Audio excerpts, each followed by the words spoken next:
All right, who are you, and what are you going to show us today? What are you going to show me?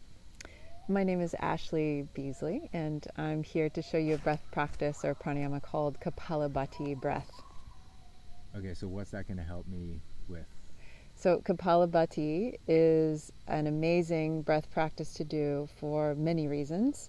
So if you have a sluggish energy level, if you feel weak emotionally or physically, if your immune system is compromised, you should do it.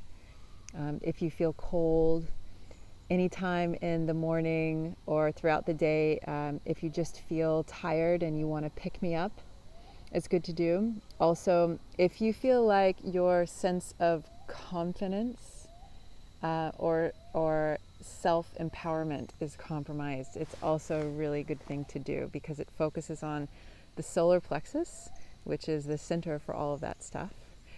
And also, this solar plexus area is where we hold on to a lot of stored, stuck emotion. So the solar plexus is an area where we digest our food and also our emotions. And there's a fire in our belly that we can ignite from Kapalabhati. So Kapalabhati means skull shine. In Sanskrit means skull shine. So when you do it, you feel like your head is shining at the end.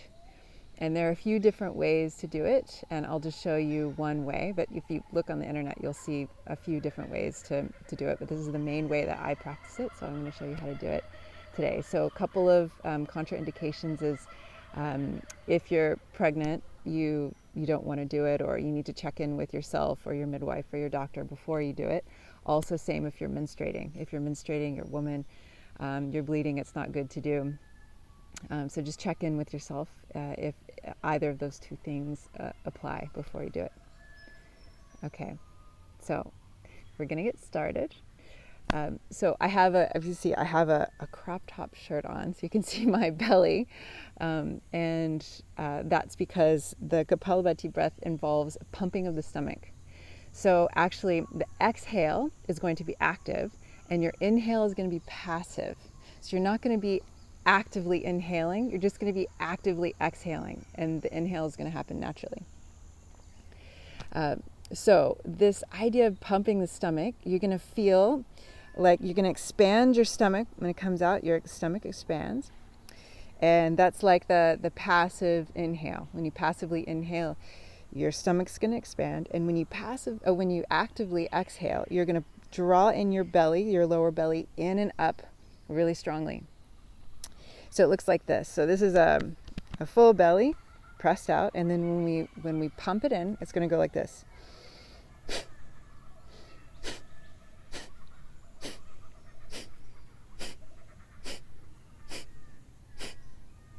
So if you might be able to hear in my voice, I'm not actively inhaling. If I were, it would sound like this.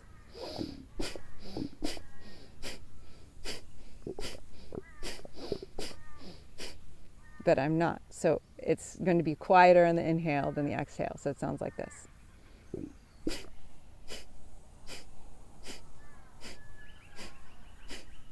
Hopefully you can't hear my stomach growling as well. Okay, so that's the first part. The second part is that we can, oftentimes it will feel good to have your hands down on your knees like this. So my legs are crossed.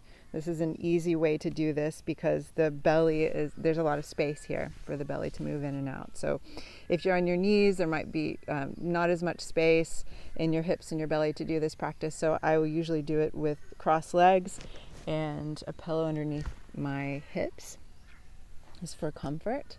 Now you can do it with your arms face up as well, but I find when my palms are face down, it helps me to ground my upper body, so my upper body is not moving as much.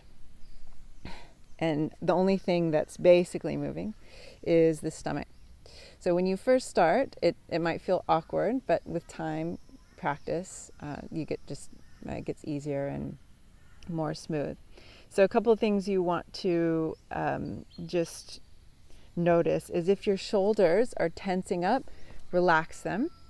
And if they're moving a lot like this, be aware of that. Good. Yeah. If they're moving a lot like that, then just keep them kind of grounded but relaxed down away from your ears.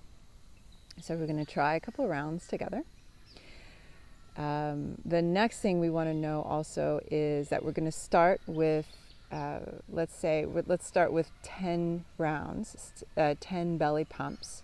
And then on the 10th round, we're going to exhale completely, inhale the way, and hold the breath. We're going to hold the breath for as long as it feels comfortable for us, and then we can let it go out of the mouth. Okay, you ready? All right, let's do it. Hands down, shoulders relaxed, back and down. So go ahead and close your eyes. I'll close my eyes too. And just breathing steadily through the nose, relaxing the breath. As you feel like your body and your brain is relaxed, bring your attention down to your belly. And feel the belly as it expands and contracts just naturally with your breath.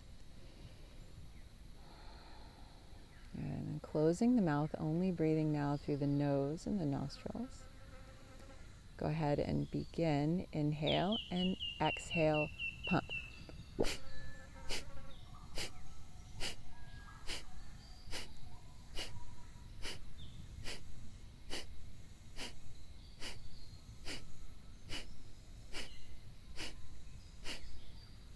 Good. Exhale all the way. Inhale deeply through the nostrils. Hold the breath at the top. Relaxing the shoulders. Keep holding the breath.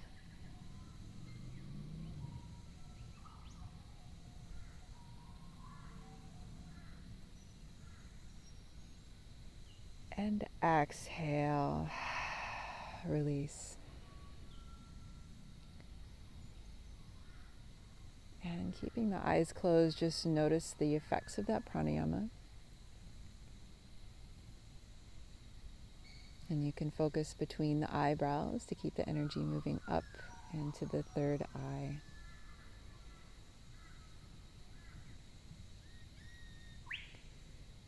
So that's a practice round of Kapalabhati. So remember, at first it'll feel awkward to pump your abdominal muscles like that and have the passive inhale, but after a while you get used to it. Another thing to note is that we only did 10 rounds.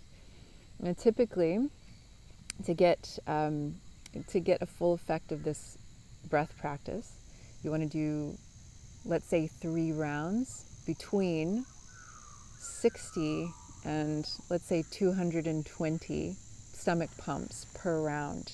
And then at the end of that round, you're going to do what we did, exhale, and then inhale. Hold the breath for as long as you can. Keep the eyes closed, and then relax. So you're going to start with the first round, start off slow. Second round, build up a little speed. And the third round, you have the most speed of pumps and the most round of pumps. So typically each round should take about 1 minute. So that's it for today. If you have any questions about it, put it in the comments, or you can send me a message.